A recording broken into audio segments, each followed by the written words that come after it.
Boa noite, amigos. Boa noite quem está presente aqui, né, em espírito e em carne. Sejam todos bem-vindos. É um painel de expositores, o primeiro que a gente vai estar realizando pela AME, né, Aliança Municipal Espírita de Cataguases, que tem o objetivo de unir cada vez mais os centros espíritas da nossa cidade, trabalhando em conjunto, cada um com as suas diferenças, mas em unidade, no propósito maior, que é levar a doutrina espírita, né, a mais pessoas. Então, hoje nós vamos ver o painel. O mês de Kardec celebra 160 anos de lançamento de uma das obras fundamentais do Espiritismo, o Evangelho segundo o Espiritismo.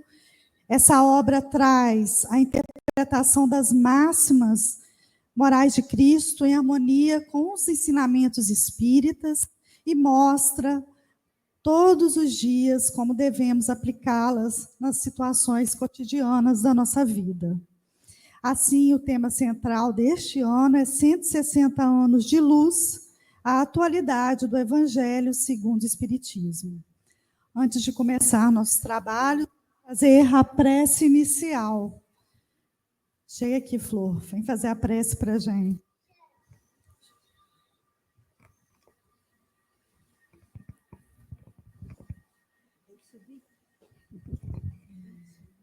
Então, gente, vamos iniciar os trabalhos dessa noite com a nossa prece, pedindo a Deus, nosso Pai, que nos proteja, que nos ilumine, para que nós possamos vivenciar o seu Evangelho no nosso dia a dia, que nós possamos colher aqui os fluidos benéficos e salutares, envolvendo a todos nós, a toda a nossa família. Que Jesus nos ilumine e que a sua paz permaneça em nossos corações. Com a vossa permissão, com a permissão dos mentores espirituais desta casa, nós vamos dar por iniciado os trabalhos desta noite. Que assim seja.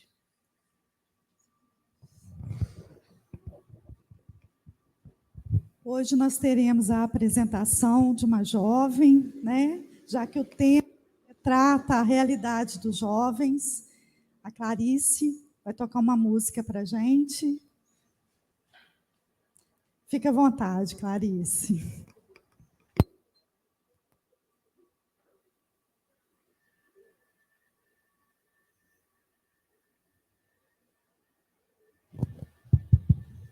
Oi.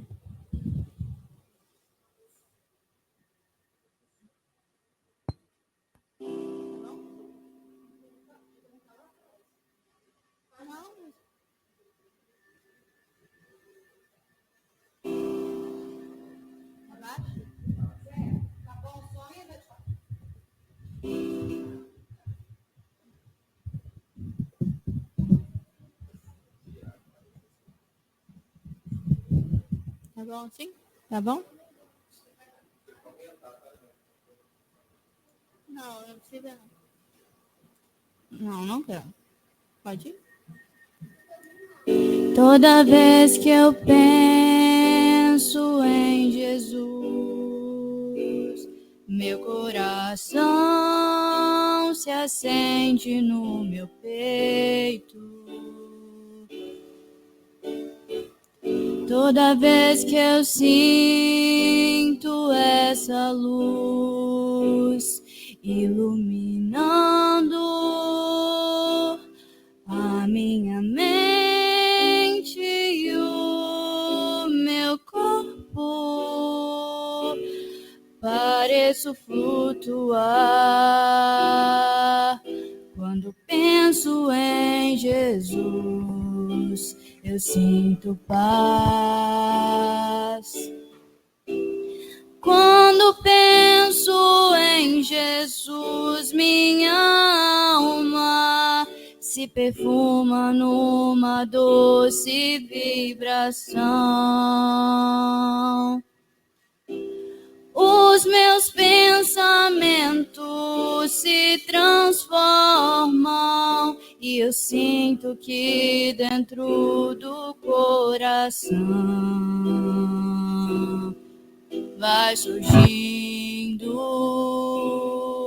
vai crescendo um sentimento diferente, puro, me enchendo,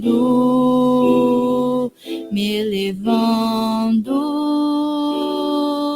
transcendendo todas as fronteiras.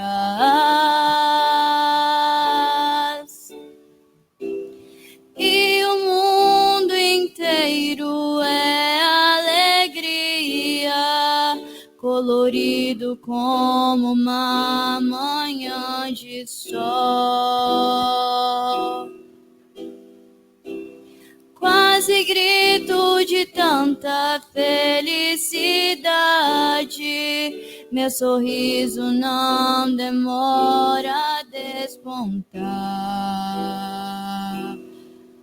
Quando penso em Jesus, só quero amar.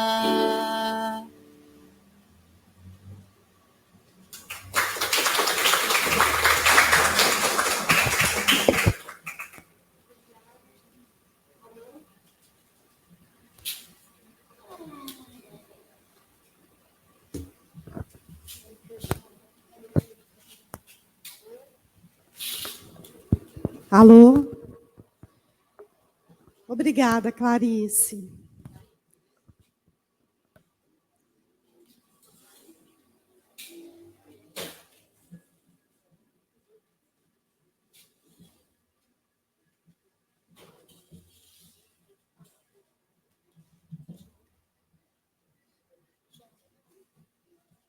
Gente, só um minutinho para a gente arrumar aqui para sair direitinho na filmagem.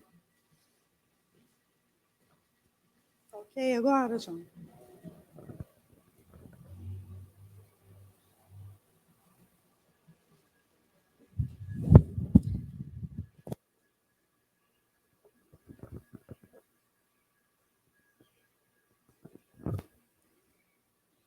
Isso.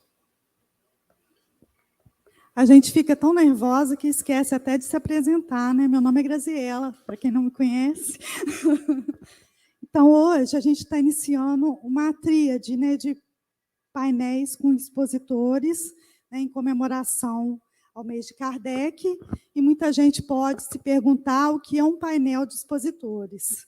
E nada mais é que uma conversa entre 3 expositores. A gente poderia estar chamando um palestrante ou um expositor para falar sobre o tema, ele sozinho aqui, mas, na verdade, a gente quer uma conversa, porque as pessoas podem ter pontos de vista semelhantes, mas também pode ter pontos de vista discordantes.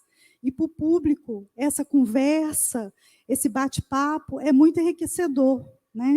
Então, a gente está fazendo isso com 3 pessoas maravilhosas, todas da evangelização, porque o tema é pertinente ao jovem, né? Então, vamos lá. O tema de hoje é o Evangelho segundo o Espiritismo e a educação para o espírito, preparando as novas gerações. Quem fará a mediação deste trabalho será a nossa querida palestrante de Cataguases e região, trabalhadora do Centro Espírita Anita Borella de Oliveira e outros, dirige atualmente o Departamento de Assuntos de Mediunidade da Aliança Municipal Espírita, Ivânia Rocha. Seja bem-vinda, Ivânia. A primeira expositora convidada, pode sentar, pode vir sentando. A primeira expositora convidada é a nossa querida presidente do Centro Espírita J. Lacerda, evangelizadora, palestrante, colaboradora do programa Momento Espírita da AMA aos domingos, às 8 horas, na Rádio FM Sertaneja, Cida Felipe. Seja bem-vinda, Cida. Nossa segunda expositora é a trabalhadora espírita na área de evangelização infanto-juvenil do Centro Espírita Paz, União e Fraternidade, nossa querida Érica Pereira. E para finalizar esse grupo com chave de ouro, convidamos a trabalhadora espírita do Centro Espírita Paz, Luz e Amor, da área de evangelização e outras áreas, né, Elizabeth?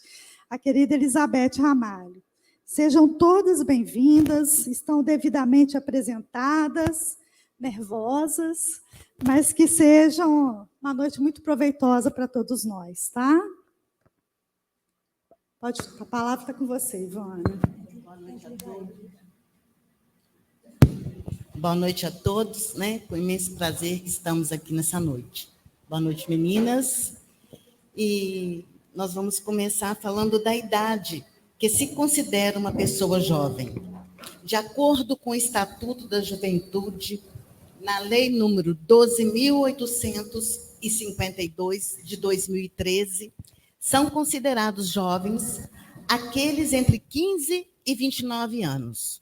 Nesta palestra, o nosso objetivo é compreender melhor os jovens e buscar formas, dentro da doutrina espírita, de atraí-los, mantê-los e incentivá-los a participar ativamente do movimento espírita. Vamos, então, focar especialmente na geração Z, nascida entre 1995 e 2010, que hoje tem entre 13 e 27 anos. Essa geração, ela está imersa no mundo digital e nas telas, sendo capaz de usar a TV, o celular e o computador simultaneamente, e não conhecer o mundo sem internet. No aspecto pessoal, a geração Z valoriza a consciência coletiva e, no aspecto profissional, não se limita a espaços geográficos, almeja rápida ascensão e toma as decisões de forma ágil. Quanto ao aprendizado, esse grupo ele prefere vídeos curtos, fotos e jogos interativos, que se conectam em diferentes plataformas e favorecem um raciocínio não linear e multifocal. Eles são conhecidos por serem autodidatas e lógicos. Neste painel, nós vamos discutir como preparar as novas gerações dentro da educação do espírito e para o espírito, levando em conta suas características tão diferentes das nossas e refletindo sobre como adaptar o movimento espírita para acolher e orientar estes jovens de maneira eficaz e inspiradora. E a nossa primeira pergunta será direcionada a Cida. Cida Felipe. Qual é o papel dos pais e educadores na formação espiritual segundo o Evangelho, segundo o Espiritismo? Boa noite, gente. O Evangelho, né? O Santo Agostinho, o Evangelho, ele vem trazer para nós que a missão dos pais é aproximar, né?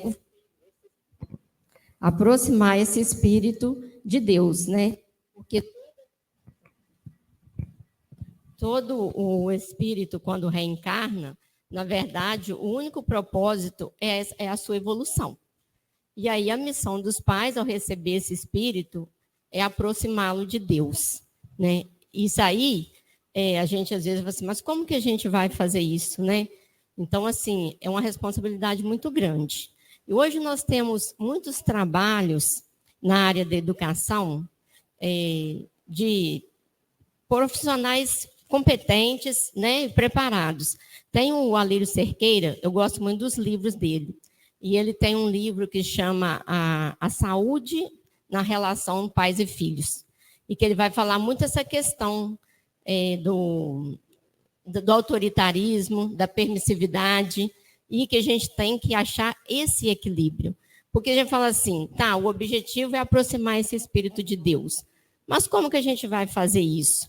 Será que é só falando, né, falando de Deus, pregando a religião, sim, isso é importante. Principalmente os pais levar a criança desde pequeno para a evangelização. Aqui nós estamos falando da doutrina espírita, né? Porque a gente está falando do Evangelho segundo o Espiritismo. Mas, independente de religião, esse é o compromisso dos pais, né? Desde criança, ensinar o caminho da espiritualidade para os filhos. E uma coisa também que eu acho importante é que a gente, às vezes, prega um Jesus distante, né? E a gente temos nós que conhecer esse Jesus e pregar esse Jesus para os filhos da gente. Esse Jesus próximo, que é o nosso amigo, que é aquele que vai dar colo para a gente quando a gente precisar. Porque quando a gente estiver lá nas aflições da vida, a gente vai saber que a gente pode correr para ele. Que é ele que vai ser o nosso porto, esse nosso porto seguro. Mas só que assim, nós somos espíritos em evolução. Nós estamos em aprendizado. Então, nós também ainda estamos aprendendo. Por isso que a família é o primeiro núcleo social que a gente está ali para aprender.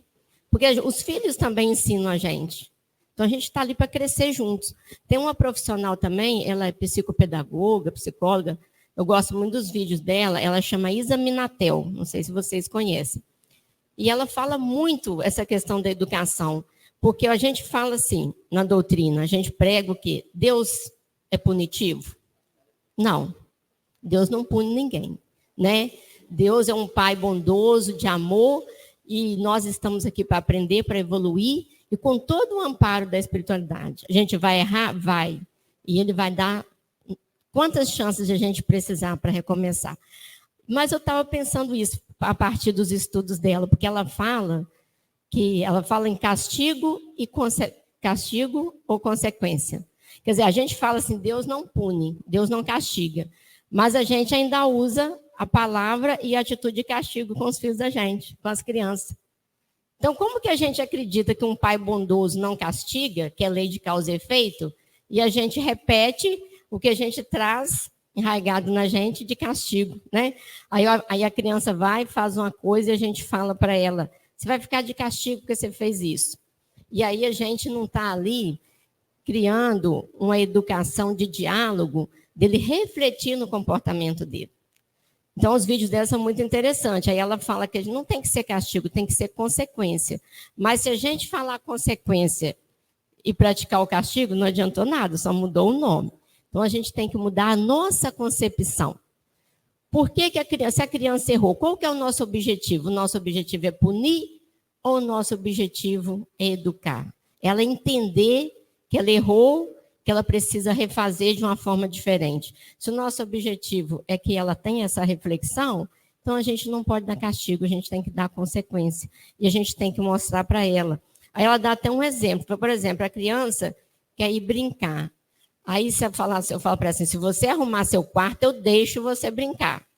Aí eu estou dando como se fosse um castigo. Se você não arrumou, você não brinca. Agora, se eu falo para ela, olha, se você arrumar o seu quarto rapidinho, vai sobrar tempo, aí você vai poder brincar. Quer dizer, eu estou fazendo ela pensar na consequência da escolha que ela fizer.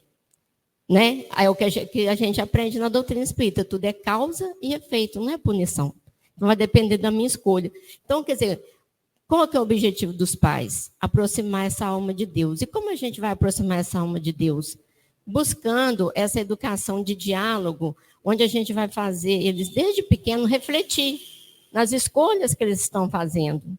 Né? E nessa certeza de que se a gente é um espírito imortal que está aqui para evoluir, então a gente tem que pensar nessa questão espiritual e não só na matéria. Sim, quando a família recebe um serzinho para poder conviver com ele, isso já foi programado na espiritualidade muito antes dos próprios pais reencarnados, né? Então, a gente sabe que o lar é a primeira escola da alma. E aí, Érica, para completar a pergunta da Cida, vamos lá. Boa noite, gente. A nossa fala aqui é uma completando a outra, porque quando a gente fala do Evangelho, não tem como a gente fugir da diretriz. Né? Então, o nosso papel como pais, educadores, no nosso caso aqui, estamos diretamente também na escola, na evangelização, é orientar, educar, E lembrando a fala de Francisco de Assis, quando ele fala da divulgação do Evangelho, vai e divulga o Evangelho e, se necessário, use palavras. Nós sabemos das nossas limitações enquanto hoje adultos, né, enquanto à frente da família, mas nós somos viajores desse tempo e nós estamos aprendendo, como a Cida, que a tia Cida falou, e ser essa carta viva é um desafio diário que a gente vai construindo. Então, é importante que hoje a família, com a sua diversidade de formatos, não tem mais pessoas em seus papéis, e sim aqueles que estão à frente, direcionando aqueles que estão chegando. Que a gente lembre dessa união, que nós estamos juntos para poder aprender, né? Eu ouvindo o adulto, o jovem também tendo o seu momento de fala, a criança também sendo ouvida, para que juntos ali naquele momento decidam coisas possíveis dentro daquele lar e dentro das necessidades daquela família. Porque o esforço e a disciplina individual de cada um e o estudo constante das obras doutrinárias, né, buscando conhecer, igual a tia Cida falou, esse Jesus, esse amor, através, igual essa música que a Clarice cantou, eu adoro ela, que eu acho que dá um ânimo e aproxima, né, a arte, de forma a trazer esse consolo na hora que a gente precisa, porque aí cada um vai poder reconhecer o seu papel e buscar melhorar sempre, porque nós erramos sim, mas uma coisa é o erro permissivo dos meus desejos, das minhas paixões, e outra coisa é o erro que a gente busca acertar, misturado ali ainda com orgulho, com egoísmo, né? Mas sempre caminhando. Então, vamos lá. A próxima pergunta é para Elizabeth. Como podemos preparar as novas gerações para os desafios morais e espirituais da sociedade atual? Oi, gente, boa noite. Nós estamos muito felizes de estar aqui nessa roda de conversa, né? A gente buscou estreitar os laços das nossas falas, né? Nós nos reunimos algumas vezes, relembramos a nossa própria educação, né? Os exemplos que a gente teve e tal. E aí a gente chegou nesse bate-papo aqui, né, nessas questões que a gente vai abordar aqui nessa roda de conversa, e que a gente espera que dê frutos também, né, para frente, para outras discussões. Então, respondendo a pergunta, a Ivana falou a definição de jovem. Aí eu também trago a definição da ONU, né, que são aqueles entre 15 e 24 anos. Mas, quando a gente estuda família, juventude, criança, a gente precisa pensar hoje em dia que são famílias, crianças e juventudes, né? Porque, às vezes, a gente vai se deparar com um jovem que tem uma situação econômica difícil, mas é maduro. E, outras vezes, a gente vai se deparar com um jovem que tem, por exemplo, uma situação financeira, econômica, tudo certinho e frágil emocionalmente. Então, a juventude é essa mesmo que está aí, que nasceu na tecnologia, né? Os jovens. E a gente tem, talvez fosse necessário, então, ajudar esse jovem a pensar essa sociedade, né? Que a gente tem visto muita desigualdade, né, social, e a escola, hoje em dia, e também a escola de evangelização, ela pode se tornar um lugar de discussão e de busca de transformação dessa juventude, dessa sociedade. Tem um autor que ele é mais da área da educação, ele é filósofo, ele é o Bauman, Zygmunt Bauman, e ele vai falar que nós hoje, as juventudes, elas estão tão efêmeras as relações, né, são tão rápidas as relações pela internet, que isso também tem refletido no seu comportamento em casa, com os amigos, com os namorados, né? Ele fala dessa fragilidade, da modernidade líquida. E se a gente está partindo do espiritismo, se a gente está partindo da religião, da filosofia e da base científica que o espiritismo nos dá, pode ser também um atrativo para o jovem, essa questão da ciência, né, da busca por essas explicações também, mas nessa experiência junto com outras pessoas que já passaram por aquele momento e tal. A gente pensou sobre isso. Uma experiência que aconteceu comigo, num grupo que eu faço parte, um jovem que tinha vivenciado uma situação de suicídio em casa, ele quis vir fazer parte do grupo, fazer uma prece para sua irmã, que tinha cometido esse ato extremo, né? E compartilhar a sua dor com os colegas. Então, isso foi uma coisa que me marcou muito, assim, que aquele lugar de aconchego foi um lugar que ele encontrou de apoio, né, para passar por uma situação difícil que ele estava vivendo. Então, eu reafirmo essa ideia que a escola de evangelização ela pode ser esse lugar de escuta para o jovem e de fala para ele, né? A gente sabe que nas nossas vidas todos temos problemas, né? Então, as dificuldades, embora às vezes reclamadas, elas são necessárias porque ela ajuda a gente a crescer. Mas quando a gente religa ao alto, o nosso fardo se torna mais leve, né? E aí, Elizabeth, eu queria ainda perguntar qual é, então, a importância do exemplo moral e da prática no bem nas relações diárias.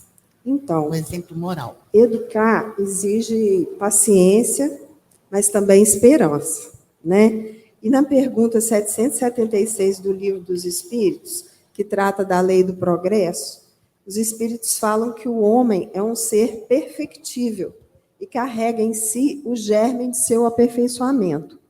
Isso também na educação a gente lembrou, né, do Pestalozzi, que foi mestre de Kardec. O Pestalozzi, ele acreditava que todos nós, né, as crianças, os jovens, têm o germe do bem. E que, se ele tiver uma pessoa que cuida, que dê alimento, que se interessa por ele, ele vai florescer esse germe do bem, né? Então, essa figura positiva pode ser o professor, pode ser o evangelizador. Porque, falando dos jovens, das diferenças das juventudes, a casa pode ser um lugar seguro ou não. Ela pode não ser um lugar seguro para alguns jovens, né?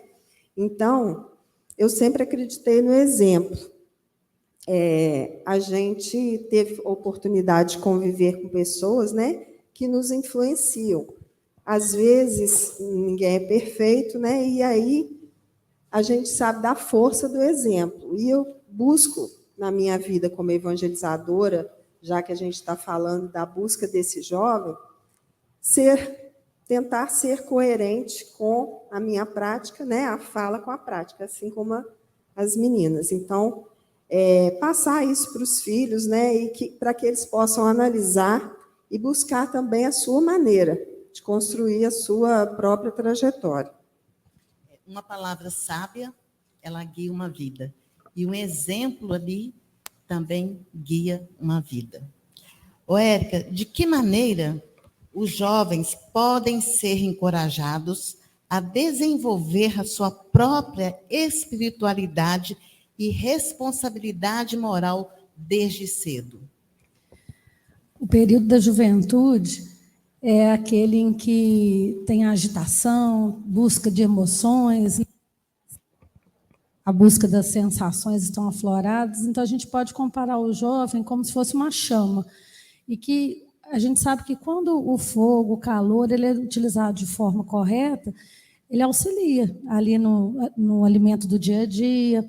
Quando o oleiro, às vezes, precisava lá fazer o tijolo, né, com barro, na forja do metal. Mas quando esse fogo também está fora de controle, ele causa dor, causa prejuízos. Então, nós temos que auxiliar esse processo, porque nós sabemos que essa energia ela faz parte do corpo, mas é do...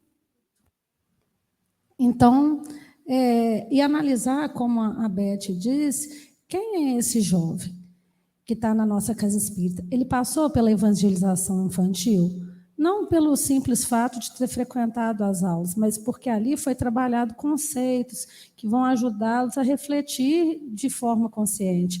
Esse jovem não passou pela evangelização, mas frequenta os grupos de estudo, está ali analisando e tal. Então, nesse processo de crescimento, vai ter a base ali para trazer esses questionamentos, igual a Beth colocou, trazendo para a rotina dele do dia a dia, para que ele encontre sentido naquilo que ele está estudando, né?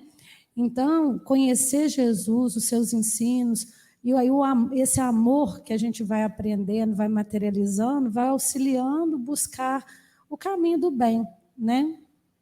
Então, é isso. E complementando, então, Érica, o que você acha que a gente pode fazer, como equilibrar a liberdade e a disciplina na educação espírita? É um trabalho a ser desenvolvido constantemente. Alcançaremos o êxito? Não, porque nós não somos perfeitos e não vamos entender essa realidade, mas tudo é o quê? Conhecimento e construção.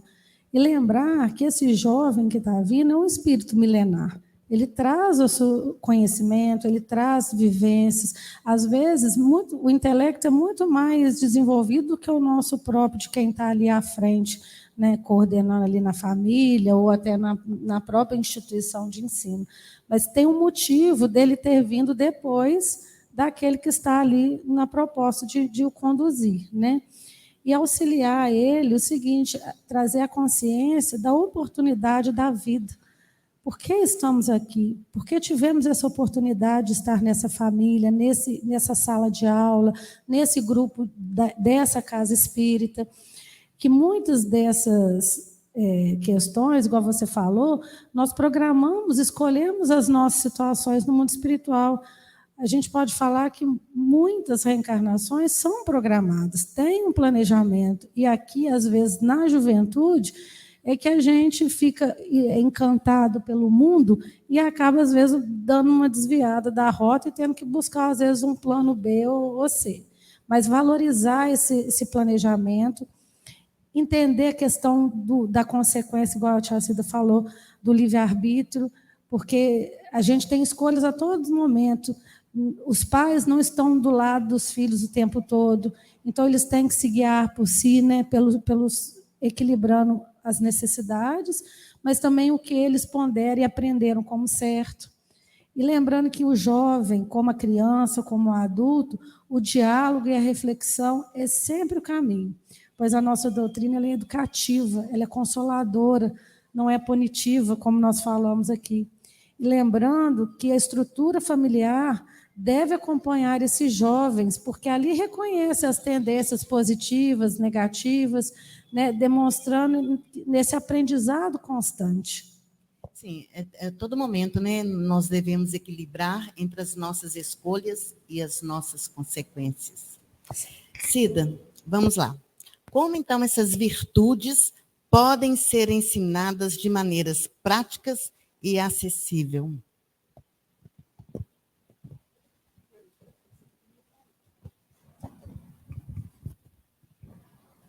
Eu acho que você pulou um aí, Vânia. Então, vamos lá. Quais as virtudes devem ser enfatizadas no processo educativo espíritas das novas gerações? Na verdade, né, as virtudes, elas... Na verdade, as virtudes, elas são as mesmas para as velhas e as novas gerações, né? Porque os ensinamentos de Jesus, eles não mudam. Então, ele é atemporal e a gente... então, tem que ser os mesmos valores que tem que ser trabalhados sempre. E, como a gente está aqui falando do Evangelho, o Evangelho, ele é o roteiro seguro, né, gente? Para uma vida plena e feliz. Se a gente já conseguisse praticar pelo menos um pouquinho do que está lá, a gente já estaria com outra realidade, né? Na máxima lá que Jesus fala, amar o próximo como a ti mesmo e fazer aos outros somente aquilo que gostarias que vos fizessem, eu falo que se a gente conseguisse pegar essas duas frases, colocar ali como um roteiro e tentasse segui-las, a gente já resolveria tudo, né? E aí, quer dizer, mas aí como que a gente vai ensinar isso para as novas gerações? É só a gente tentando praticar, porque se a gente ficar só falando a teoria, a gente vai cair naquela argumentação vazia, né? Eu até falei que outro dia não, né? Outro dia pode falar que hoje a minha menina já vai fazer 16 anos, ela nessa época ela tinha uns 3 ou 4 anos. A gente estava saindo da evangelização do Jota, aí ela falou assim, mamãe, por que os adultos ficam ensinando a gente o que a gente tem que fazer, mas eles mesmos não fazem? Aí eu peguei e comecei lá logo, né? Tá toda uma explicação. Aí eu falei, porque a gente também ainda é espírito em processo, a gente também ainda está aprendendo, a gente ainda não pratica tudo que a gente fala. Aí ela falou assim, mamãe, eu não estou falando nada disso. Estou falando assim, ó, vocês ensinam a gente que a gente tem que olhar para os 2 lados da rua para atravessar. Então, como que um adulto ainda é atropelado? Quer dizer, a gente ainda não consegue praticar nem as mínimas coisas pequenas, coisas materiais. Aí a gente vai ensinar virtudes espirituais. Então, quer dizer, a gente está ali, o roteiro está no Evangelho. Então, por isso é muito importante, igualzinho o culto do Evangelho no lar, e na hora que a gente sentar para fazer o culto, a gente conversar mesmo, né? A gente, igual eu falei, de ter essa educação aberta. Nós estamos a caminho, mas a gente ainda não pratica isso do jeito que deveria. Porque eu acho que quando a gente tiver essa abertura de conversar, de discutir ali, eu até ouvi outro dia, no estudo dos mensageiros, que eu sigo lá do Haroldo Dutra, aí estava fazendo o culto do Evangelho lá, na casa da Dona Isabel. Aí, olha só que interessante, a Dona Isabel pegou uma reportagem do jornal, que era um caso de suicídio, pediu a menina dela para ler a reportagem na hora do culto. Pediu a menina para ler a reportagem e ali dentro da reportagem e dentro dos ensinamentos da doutrina, eles foram estudar aquilo. E aí, interessante, hora nenhuma ela julga, ela fala qualquer coisa que tendesse a julgamento da atitude. Ela traz a reflexão, mas ali mostrando que a menina estava doente. Aí na reportagem falava que a menina suicidou por amor. E aí ela aproveita e fala para os filhos, gente, o amor nunca leva à destruição. Então, ela traz uma notícia do dia a dia para dentro do culto no lar e discute ele à luz da doutrina espírita. Então, assim, olha a importância da gente trabalhar isso, né? Porque como que a gente vai desenvolver as virtudes? É na vivência, embasado na doutrina espírita, mas trazendo aquilo para a nossa realidade diária, né? Se o amor traz sofrimento, então não é amor. E às vezes a gente acha que esse Jesus é vivenciado igual nesse momento que nós estamos aqui, falando do Evangelho, reunidos numa instituição religiosa, mas essa vivência com Jesus é no dia a dia. Eu falo que até mesmo a gente, na vida corriqueira, eu também levando meu menino para a escola, e aí, às vezes, em determinado trânsito aqui, aí a gente para, dá uma buzinadinha para o outro poder entrar, né, fazer a conversão, e aí o meu menino, certa vez, falou assim, mamãe, você foi gentil com ele para ceder no lugar? E, às vezes, a gente nem faz aquilo com essa intenção, mas quer dizer, a observação, o quanto que a criança, o jovem, eles estão atentos ao que nós estamos fazendo. Atentos o tempo todo, eles nos observam o tempo todo. Cida, mas ainda assim eu queria saber que como essas virtudes elas podem ser ensinadas de maneira prática e acessível. Eu acho até que eu comecei a responder antes, né? Mas é realmente isso, através, igual nós estamos aqui, olha só, a Érica falou, eu falei questão do exemplo. Eles observam a gente o tempo todo. Aí se a gente ficar falando e não praticar, quer dizer, a gente vai cair numa incoerência. Eles vão falar isso, assim, mamãe, você fala isso, você não faz, né? Qualquer adulto que eles tiverem como referência. Então, como eu falei, o Evangelho, ele é uma rota segura, um processo da nossa transformação, né? É interessante nos estudos do Alírio que ele fala isso. Em nenhum momento a gente é punido. Quer dizer, Deus é só amor. Então, o que acontece com a gente? A gente está num processo, a gente tem uma rota segura, né? Que é o Evangelho, que Jesus veio aqui para trazer isso para nós.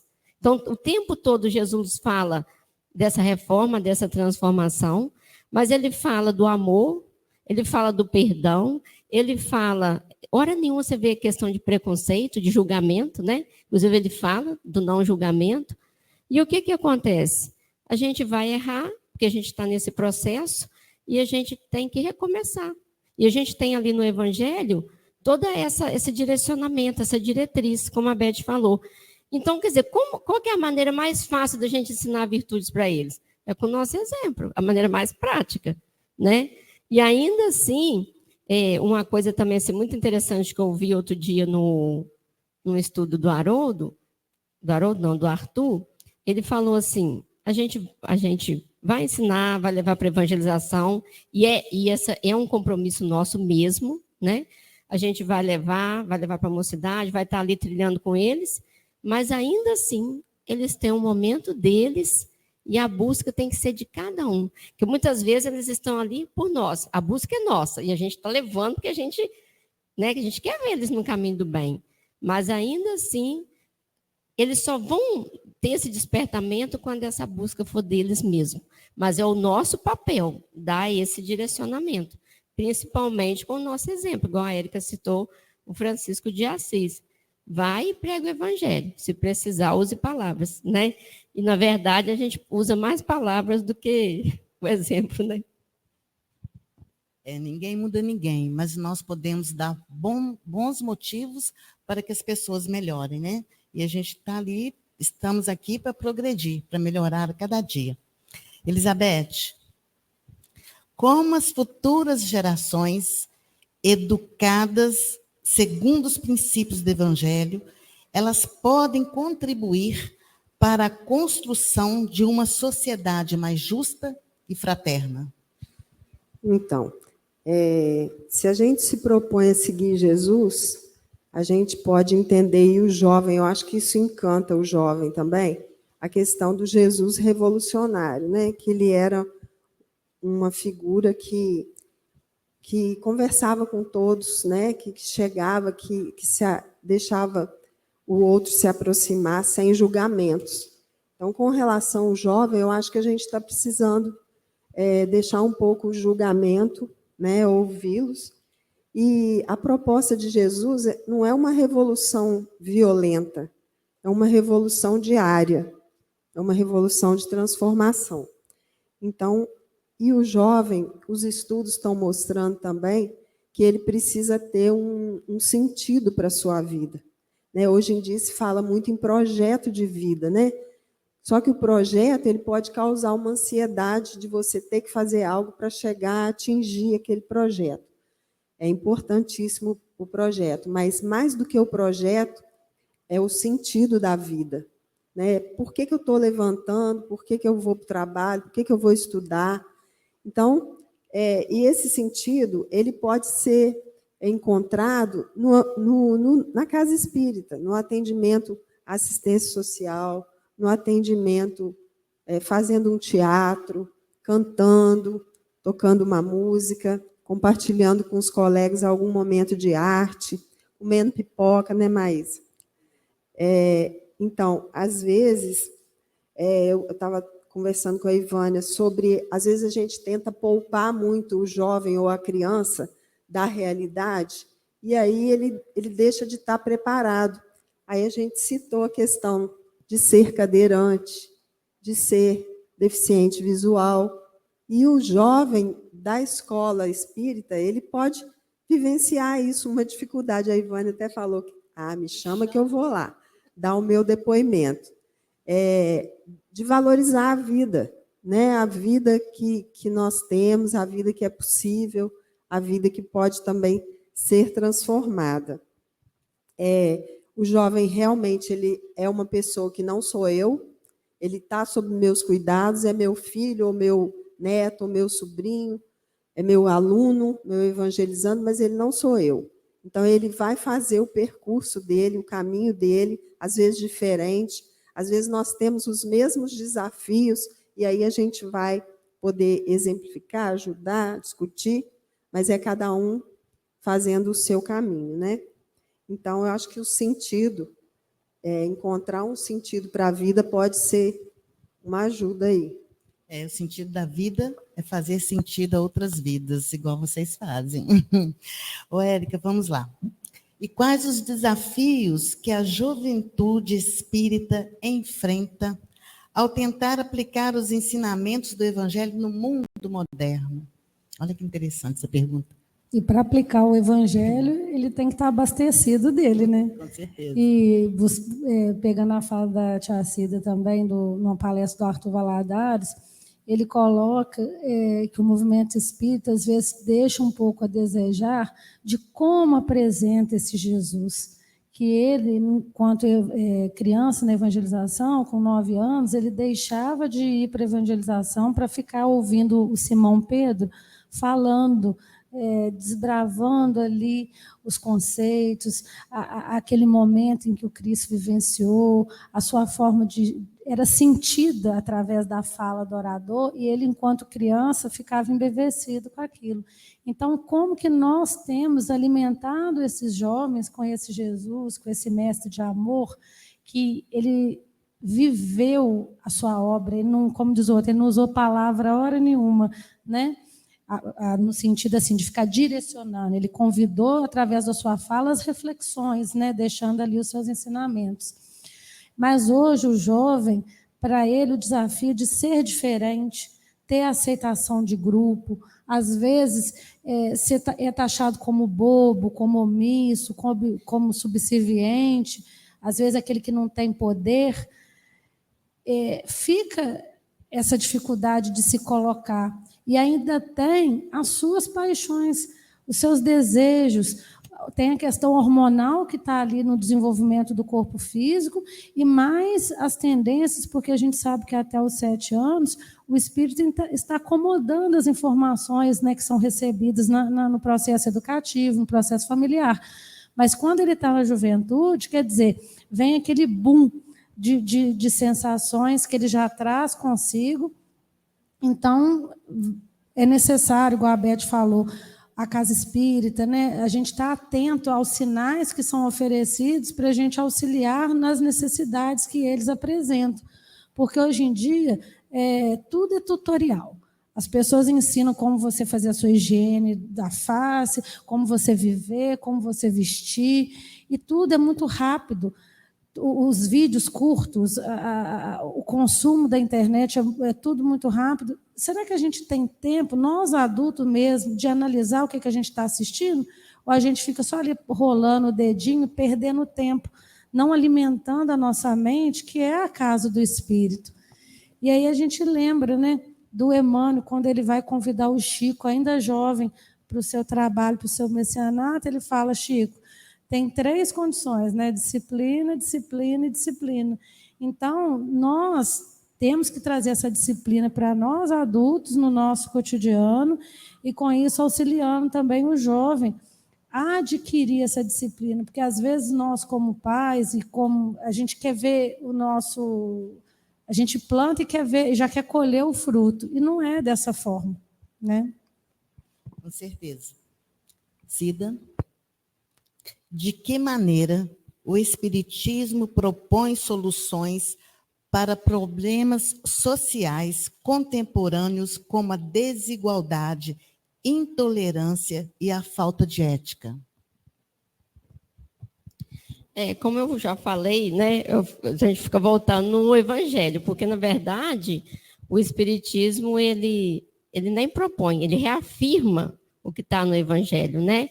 E, igual eu falei, e Jesus, quando veio, gente, Jesus, que a gente já sabe, né, o espírito mais evoluído que veio à Terra, ele já trouxe todas as soluções, ele trouxe o roteiro pronto. Claro que nós é que não estamos ainda no nível evolutivo de praticar tudo aquilo, né? Mas, quando eu falo, igual eu falei da máxima, amar ao próximo como a ti mesmo e fazer aos outros o que nós queremos que se nos façam, aí se a gente trouxer isso para nós, como é que eu quero ser tratada? Eu quero ter um salário digno, capaz de suprir todas as minhas necessidades? Eu quero ser respeitada nas minhas escolhas, sejam religiosas, sejam de orientação sexual? Então, quer dizer, se a gente quer isso, como é que a gente não faz isso com o outro? Né? Eu estava vendo uma reportagem, eu até trouxe aqui, porque para me falar o índice certinho, uma reportagem que foi publicada no banco, é um relatório da riqueza global, é publicada anualmente pelo banco Credit Suisse, e ela aponta que no Brasil, 1% da população mais rica detém 49,6% da riqueza nacional. Quer dizer, quase a metade da riqueza nacional é concentrada em 1% de pessoas. Que fique lá com... Olha só que absurdo, né, gente? Então, assim, aí a gente fica, às vezes, questionando, mas é o governo, tem que ter políticas públicas. Tá, tem sim.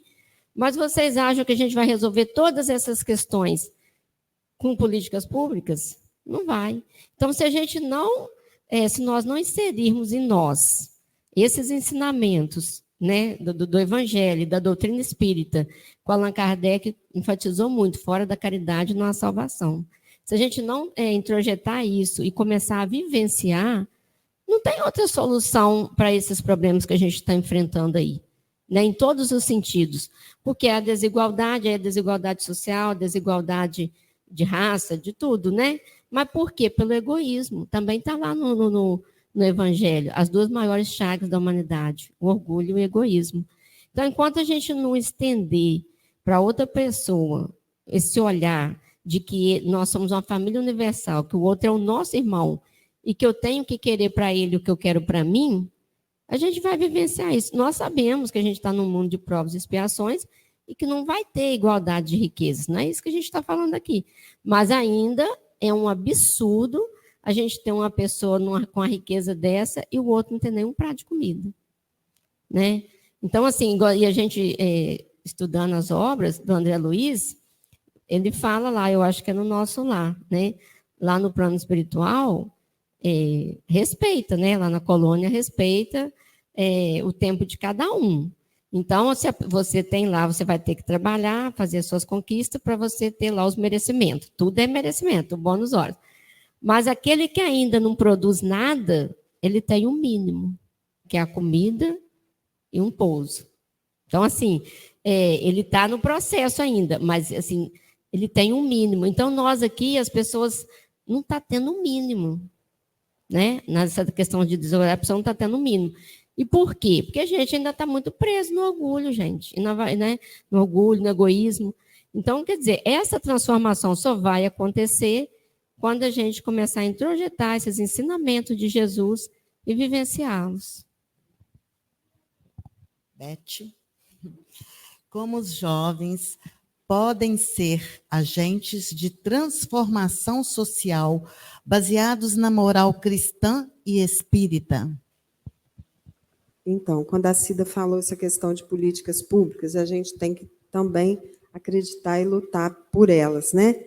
Mas, assim, não deixar de ser solidário, né, com o sofrimento do outro, de se sensibilizar e de fazer algo para estar junto com ele, né? E, por exemplo, quando você vai falar para um jovem que não tem nem um tênis para calçar, rasgado, vem na casa espírita, ele não tem o tênis, não tem a comida em casa, aí você vai falar de Deus. Esse Deus que vai te proteger, que é justo, que é bom. Então, se não for por meio dele imaginar, né, um Jesus que pode estar junto dele e depois entender essa lei de causa e efeito que não é punitiva, mas é a consequência, mas que eu também posso contar com outra pessoa, com um lugar que alguém possa me ajudar, porque senão a gente não vai chegar mesmo em lugar nenhum. E outros jovens também que dizem não acreditar em Deus, né?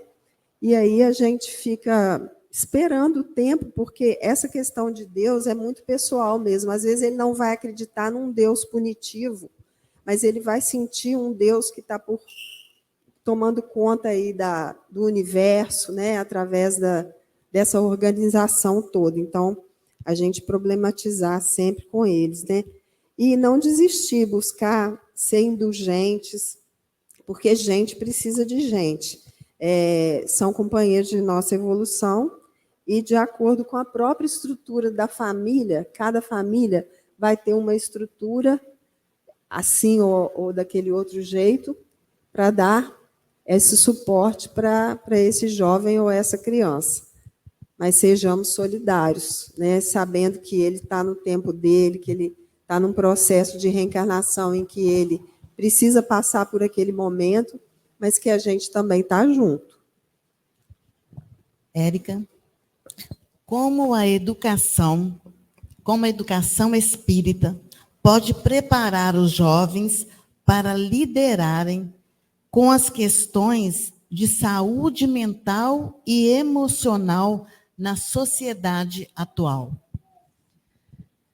Como a Beth falou para a gente, que a casa espírita muitas vezes vai se tornar o porto seguro, nós, enquanto movimento espírita, nós devemos preocupar muito com isso, como que nós estamos acolhendo esse jovem no sentido da orientação, mas também ouvindo as suas necessidades, ouvindo as suas ideias, porque para nós, a gente sabe que a doutrina ela é de ensinamento, ela vai convidar no processo de autoeducação, do autoconhecimento, mas que às vezes as pessoas acham que a gente vem para querer saber o que foi no passado, e não é essa questão, esse reconhecimento dos nossos desejos, porque às vezes a gente está assim, com a carinha linda e maravilhosa, mas os pensamentos, o nosso coração, só o nosso amigo protetor e a gente que dá conta, né?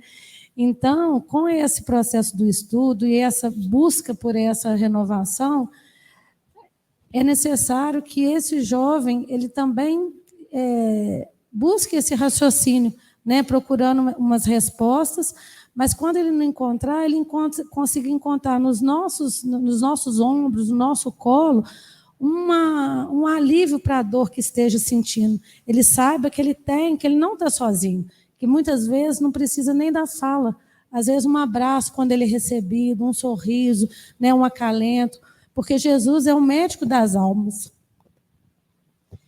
E o jovem hoje ele tem um desafio muito grande, porque ele tem que discernir qual que é o desejo dele, mas qual que é o desejo que está energeticamente nas questões de massa, no que o mundo está impondo para ele, que às vezes não é história de vida dele, e ele está absorvendo o que é, né?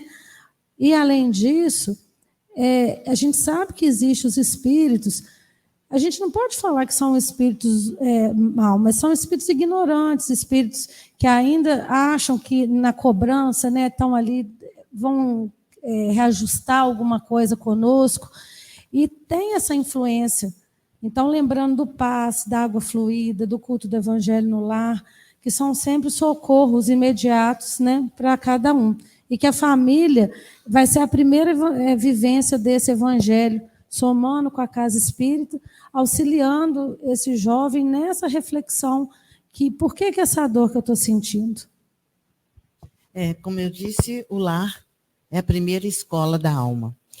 Cida, qual a importância da compreensão da espiritualidade? Qual é a importância da compreensão da espiritualidade no enfrentamento dessas questões? A questão, né, da saúde emocional, a importância da compreensão da espiritualidade é o caminho, né? Porque se a pessoa não entender, se nós não soubermos, não entendemos que nós somos espíritos, né? E que aí as doenças, elas provêm do espírito, a gente vai ficar só tratando a matéria, né? Então, o caminho é a gente entender que a gente é um espírito, que a gente traz as nossas vivências, e muitas das vezes das doenças que a gente está passando hoje, né, no Evangelho está lá, as causas atuais e as causas anteriores das aflições, né? Então, tem causas atuais? Tem muitas. Às vezes a gente está pensando que a coisa é do passado e é dessa mesma, escolhas equivocadas que a gente está fazendo hoje mesmo. Mas também a gente traz uma bagagem. E hoje, né, a gente sabe aí que a depressão, a ansiedade, elas estão no topo das doenças emocionais. Inclusive, tem estudos mesmo que mostram como afastamento do trabalho, né? Está virando uma questão assim, social pelo fato de atestados. O número está muito grande em questão das doenças emocionais, está impactando na questão econômica. Aí, se a gente tem esse conhecimento da espiritualidade, né, que nós somos espíritos, e a gente vai buscar esse autoconhecimento, é um caminho para a gente ir superando isso, porque a Joana fala muito disso. A gente traz culpas, muitas culpas, né? Aí a culpa, né? Eu estava vendo um estudo também do Alírio, ele estava falando, a culpa é o maior, talvez, motivo da depressão, né? Então, assim, aí tem a culpa, tem o medo, né? Tudo que as bagagens que a gente traz. E aí a Joana fala isso e o Alírio também. A gente tem que sair da questão da culpa. Eu não sou culpado, eu sou responsável. Então, a gente tem que ir pelo caminho da responsabilização. Porque se eu entendo a responsabilização, eu fui responsável por tal atitude, aí o que eu vou fazer? Vai ter o arrependimento? O arrependimento é saudável. Porque através do arrependimento, eu vou fazer uma análise do porquê daquela minha atitude, do porquê daquele meu erro, e eu vou buscar um caminho para corrigir. Se eu for pelo caminho da culpa, vou ficar ali, eu fiz isso, e não vai ter nada de positivo. A culpa, ela é negativa. Aí o Alírio fala isso, a gente tem 2 caminhos negativos. A culpabilidade ou a desculpabilidade. Porque ou eu vou ficar me culpando, ou eu vou ficar arrumando desculpa pelo que eu fiz. E eu não vou assumir o meu erro. E aí eu não vou crescer, eu não vou melhorar. Então, quando eu vou pelo caminho da responsabilização, e eu me vejo como filha de Deus, né, desse Deus amor, desse Deus que vai me dar nova oportunidade, que Ele não quer o meu fracasso, muito pelo contrário, nenhum de nós nascemos para fracassar. A gente nasceu para crescer, para ser feliz. Então, quando eu tenho eu fazer esse exercício do auto-amor, do autoconhecimento e do auto-amor, é o caminho para eu superar essas doenças emocionais. Porque eu vou ter o caminho de me ver como filha de Deus, saber que eu mereço ser feliz, que eu estou aqui para refazer o meu caminho, eu tive uma oportunidade para refazer o meu caminho, e seja o que for que eu fiz de errado, eu estou aqui para recomeçar, para fazer novas buscas. Então, a importância desse conhecimento, ele vai solucionar, é o caminho para eu solucionar todos os problemas emocionais. Porque é importante o tratamento da matéria? É importante eu buscar o médico? Sim. Mas sem essa bagagem, sem esse conhecimento, sem eu fazer as 2 coisas juntas, a gente vai ficar só no campo da matéria. E o remédio, gente, da matéria, o remédio científico, ele vai tratar o efeito, ele não vai tratar a causa. Exatamente. Vamos lá, Elizabeth.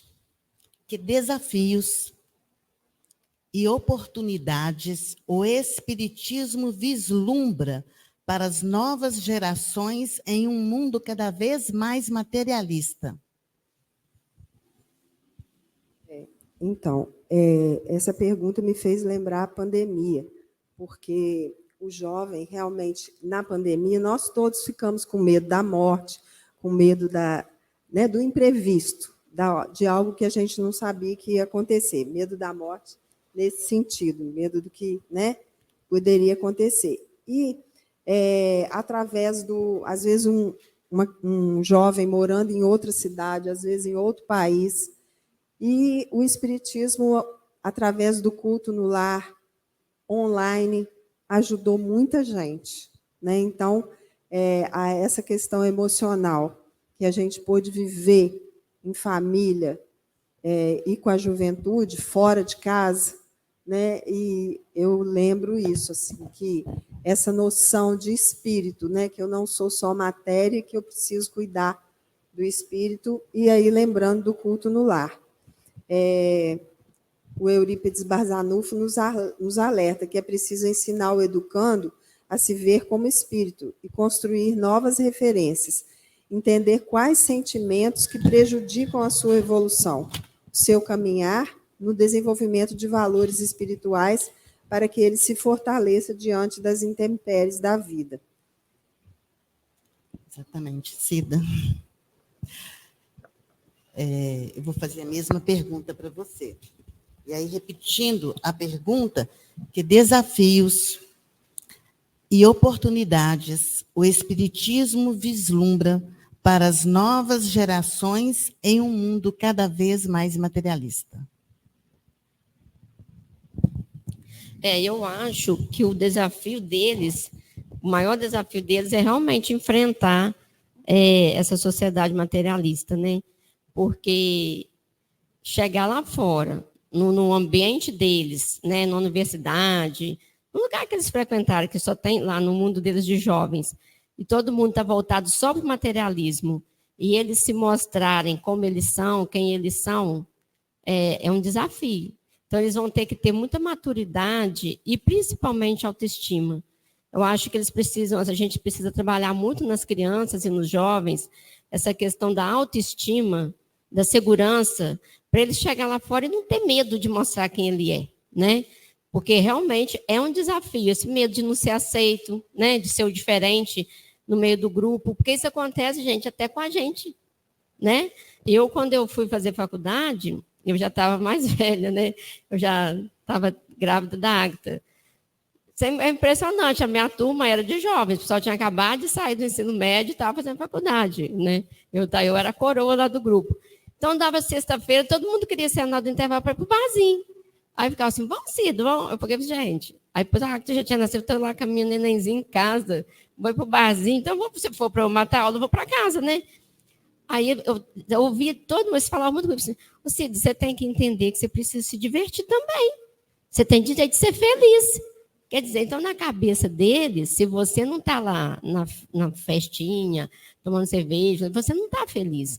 Então, se nós, quer dizer, eu já tinha uma maturidade, né, já tinha meus filhos, mas você imagina isso no jovem que está lá. Então, assim, ele tem que ter uma segurança e uma autoestima muito grande para ele, mesmo que ele for naquele ambiente, ele falar, não, eu não quero beber, eu não bebo, eu não quero. Tipo assim, saber se impor.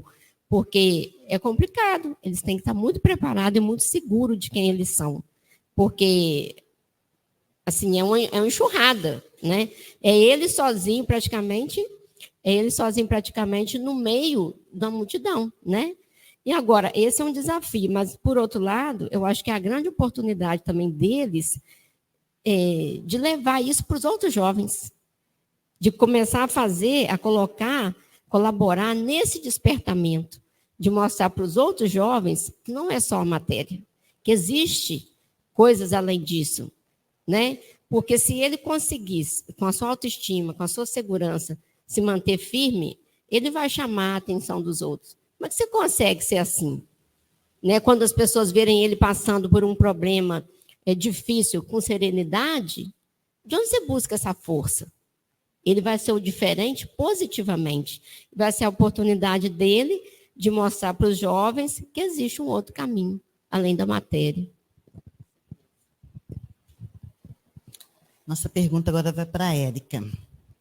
Como preparar os jovens para manterem-se espiritualmente conectados em meio às distrações tecnológicas e materialistas?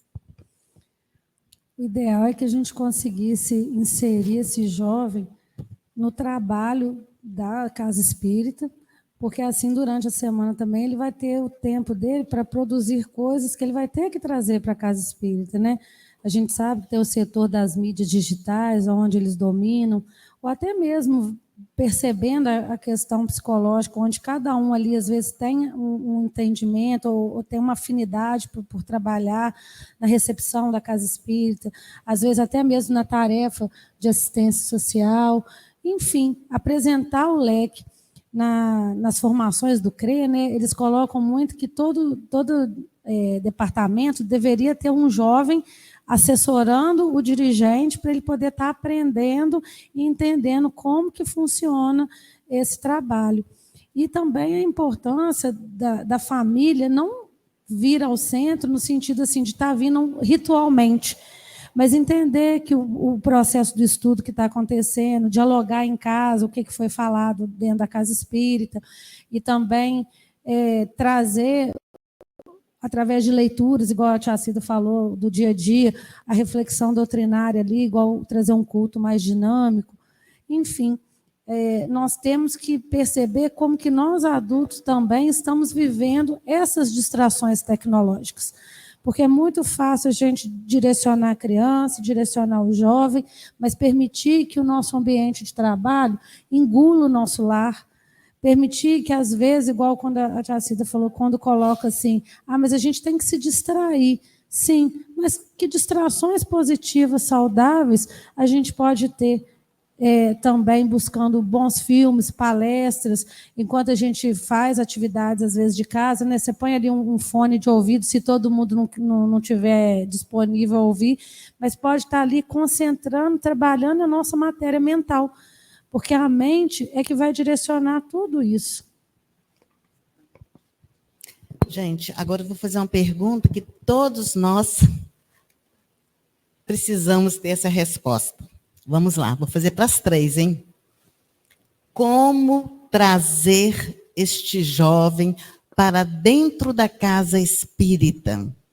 Quais ações podem ser propostas aos centros espíritas?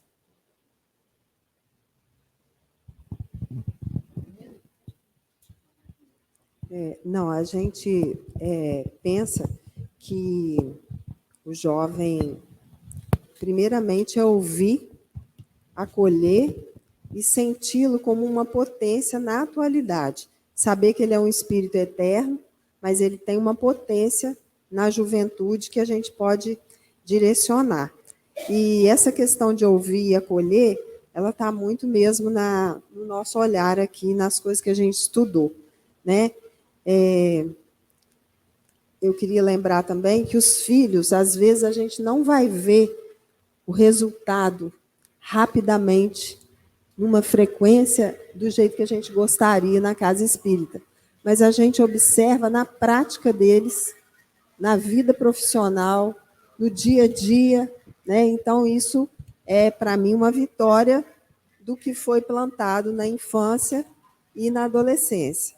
Então, eu acho que, se a gente quer trazê-los, a gente tem que ouvi-los.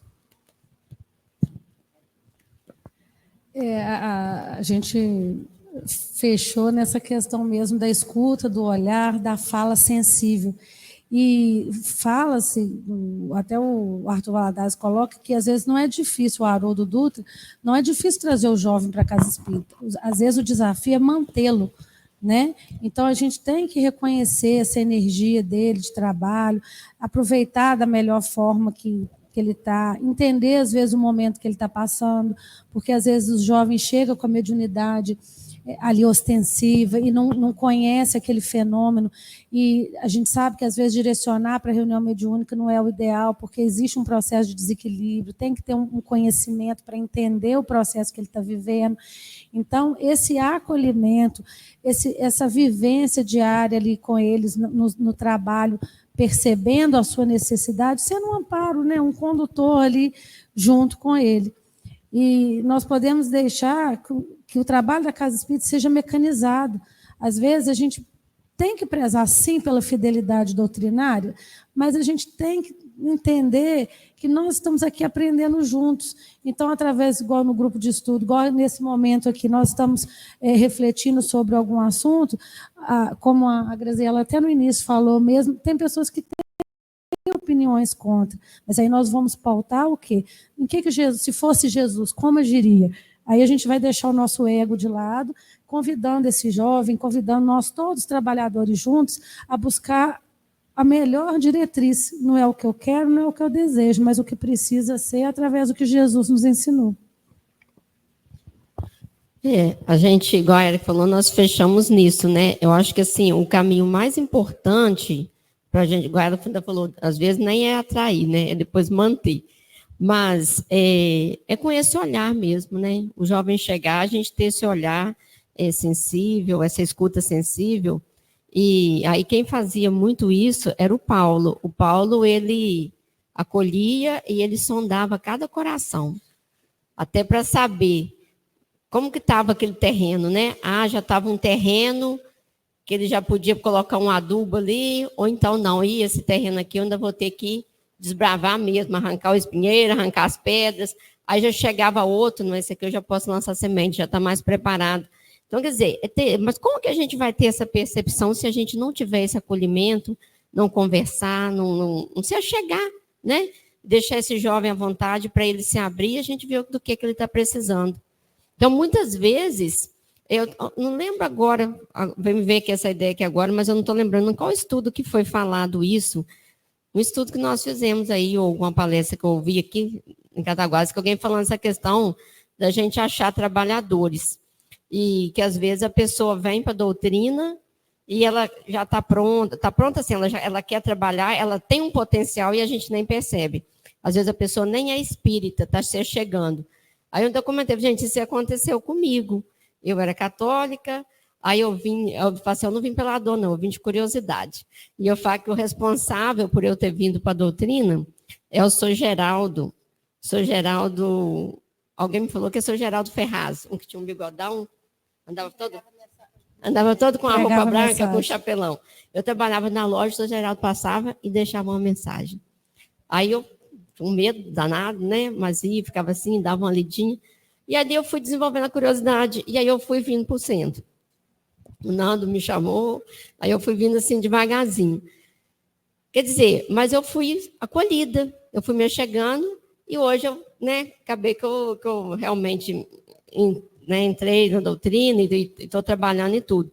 Então, assim, às vezes a gente tem esse acolhimento mesmo, para a gente ir percebendo ali o potencial das pessoas que estão chegando, né? E aí o Paulo fazia isso, ele tinha essa sabedoria de ter esse aconchego e de sondar qual o nível que estava aquele terreno, o que aquela pessoa estava precisando, o que ele teria que levar ao coração daquela pessoa. E ainda assim, ele falou lá em Coríntios, eu plantei, Apolo regou, mas é Deus que vai dar o crescimento. Então, a Érica falou, a gente fica querendo um crescimento rápido. E muitas vezes a gente vai até perder jovens por isso, porque a gente quer ver florescer. E é com o tempo, é lento. A gente tem que jogar a semente. Agora, quando que aquilo dali vai dar frutos, às vezes a gente não vai nem ver nessa encarnação, né? Até com os filhos da gente, às vezes a gente não vai ver florescer, mas a gente tem que estar ali fazendo a nossa parte, né? É isso que vai deixar a gente com a consciência tranquila, tanto enquanto quanto pais, que está lá no Santo Agostinho, né? Que vai ser nos perguntado o que fizeste dos filhos que vos foi confiado. Então, se a gente tiver a nossa consciência tranquila, seja com os filhos, seja com os evangelizandos, seja com os jovens da casa espírita, seja no nosso trabalho, na escola, se a gente tiver a nossa consciência tranquila, que a gente lançou a semente, que a gente fez a nossa parte, ao crescimento é por conta de Deus. Lembrando também um pouco, eu falei que agora no final vou ficar emocionada. Como diz, você pedir a Deus para não embarcar, mas lembrando que eu não sou de família espírita. Tenho uma tia que já faleceu, já desencarnou, e que ela que, junto com a Cristina Barcelos, que a gente morava na Taquara Preta, a Cristina dava passe com a Elmina, minha avó, e desde pequena, quando ela, por trabalhar no hospital, não podia me trazer na evangelização espírita, pequenininha, a Cristina abraçou essa tarefa, me trazia junto com as meninas dela, depois a tia Célia, junto com todos os trabalhadores aqui do Paz Luz. Então, quando o trabalho tem, ele floresce. Com certeza. E assim, com o coração cheio de alegria e paz pelo trabalho realizado, eu agradeço a vocês, né, que estiveram junto comigo nesse trabalho. Eu agradeço a Graziela a oportunidade, e que nós possamos levar para os nossos lares e para as nossas casas espíritas essa reflexão, com o objetivo primordial de aproximar os nossos jovens do trabalho nas casas espíritas, que possamos iluminar os seus caminhos com a luz do Cristo, incentivando-os com mais oportunidade de trabalho e empenho nas tarefas do bem. Eu peço a Elizabeth para fazer a prece, eu entrego a palavra para você. Primeiro a gente vai assistir um vídeo rapidinho. Então vamos levantar. As meninas falaram. Não. Fica aqui, Érica. Não. Vai. As meninas falaram de emoção, da história de cada uma. Eu também tenho a minha emoção, né, que sou de família espírita, uma família numerosa, e a gente está aprendendo uns com os outros todos os dias. E esse vídeo que a gente vai ver foi uma composição de um tio, né, com uma outra tia. na voz da Kekei. Não sei se vocês conhecem, mas nós vamos ouvir então.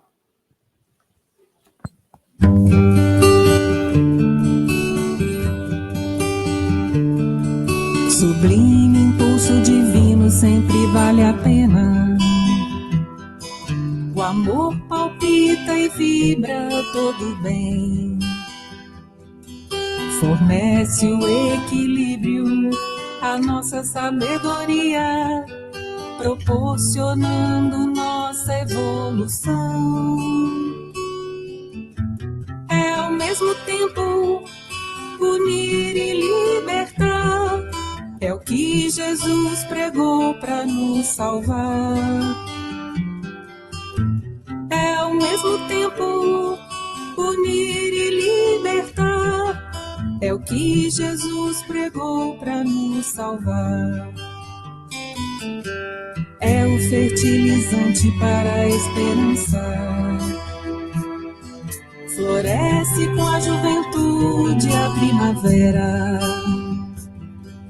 É luz a iluminar o caminho nas tormentas e faz do nosso perdão um filtro para as ofensas. Quanto maior o amor, menor a aflição e a dor. Foi isso que Jesus nos ensinou. Quanto maior o amor, menor a aflição e a dor. Foi isso que Jesus nos ensinou. É o fertilizante para a esperança. Floresce com a juventude a primavera. É luz a iluminar o caminho nas tormentas e faz do nosso perdão um filtro para as ofensas. Quanto maior o amor, menor a aflição e a dor. Foi isso que Jesus nos ensinou. Quanto maior o amor, menor a aflição e a dor. Foi isso que Jesus nos ensinou.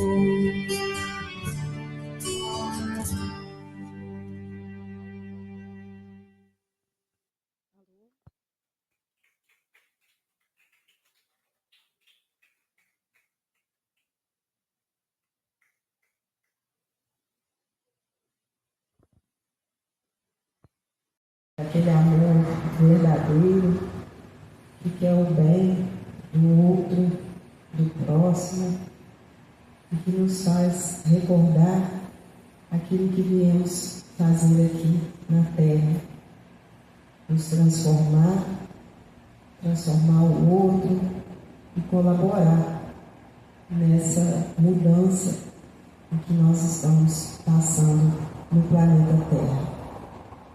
Nós agradecemos a oportunidade das vivências que tivemos, né, enquanto educadores, evangelizadores, e desse encontro em que nós podemos também relembrar situações, né, convivências, agradecer a Jesus por estar conosco, agradecer a Deus pela vida e agradecer à nossa família, né, e a todos que convivemos e que fizeram parte de nós todos que estamos aqui. Que nós possamos nos inspirar outras pessoas a estar junto dos jovens nesse momento emocional difícil que o planeta está vivendo. Com o coração cheio de alegria, nós vamos encerrar esse momento dessa roda de conversa. Que assim seja.